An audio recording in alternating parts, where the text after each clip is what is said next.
রুবেল খান সাহেব, উনিও খান সাহেব, তবে উনি রুবেল খান সাহেব, উনি মহিউদ্দিন খান সাহেব।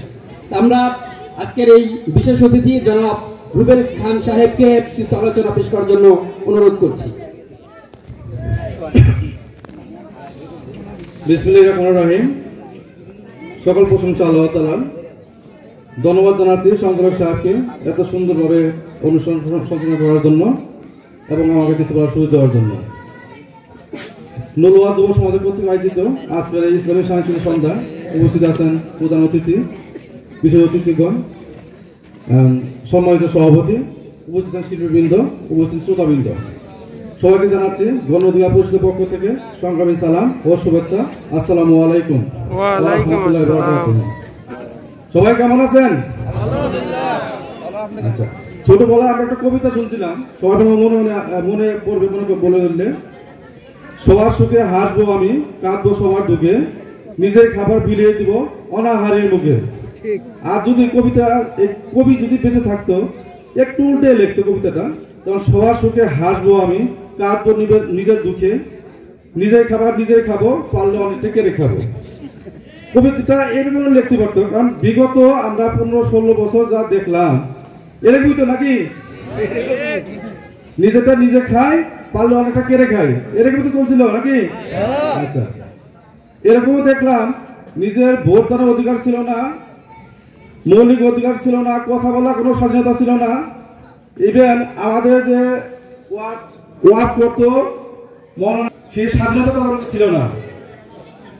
আপনারা ফেসবুক বা ইউটিউবে দেখছেন বিভিন্ন সময় আপনাদের যে মৌলানা মাদানী, রবিউল ইসলাম মাদানী, উনি অনেকবার শিকার হয়েছে, ওয়াজ করতেছে, এই সময় মাউথপিস কেড়ে নিয়ে গেছে। মানে কোরআনে আলোকে আলোচনা করছে, সেটাও নাকি সরকারের কাছে অনুমতি নিতে হবে, সেখানে অনেক বাইনি ছিল, বাধা ছিল। এটাও তোমরা দেখছি না? হ্যাঁ, সেটাও দেখছি।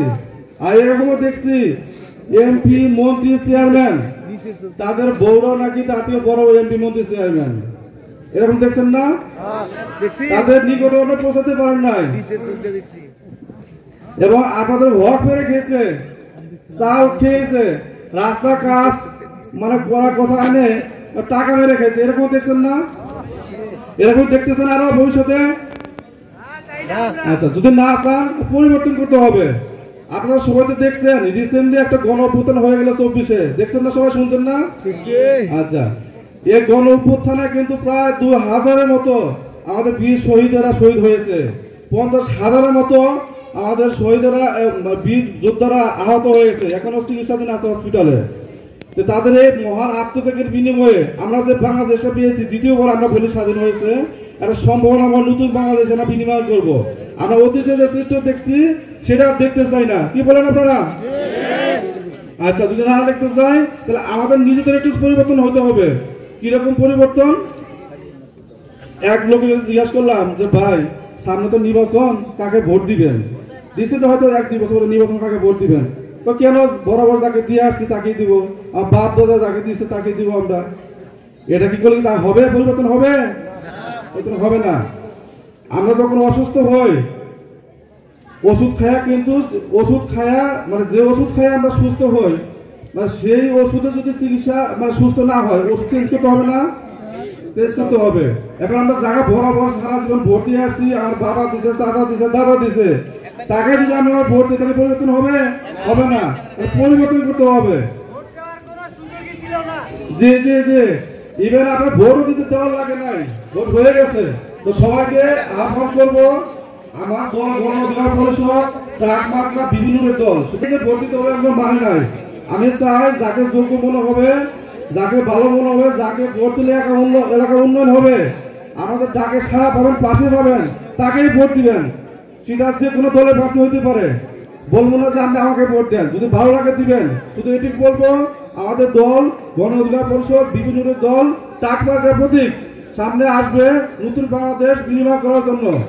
আপনারা যে গণ অভ্যুত্থানটা দেখছেন, এটা মূল ইন্সপায়ার ছিল কোটা সংস্কার আন্দোলন, ঠিক না? এই কোটা সংস্কার আন্দোলন কিন্তু 2018 সালে বিভিন্ন নেতৃত্বে আমরা প্রথম শুরু করি।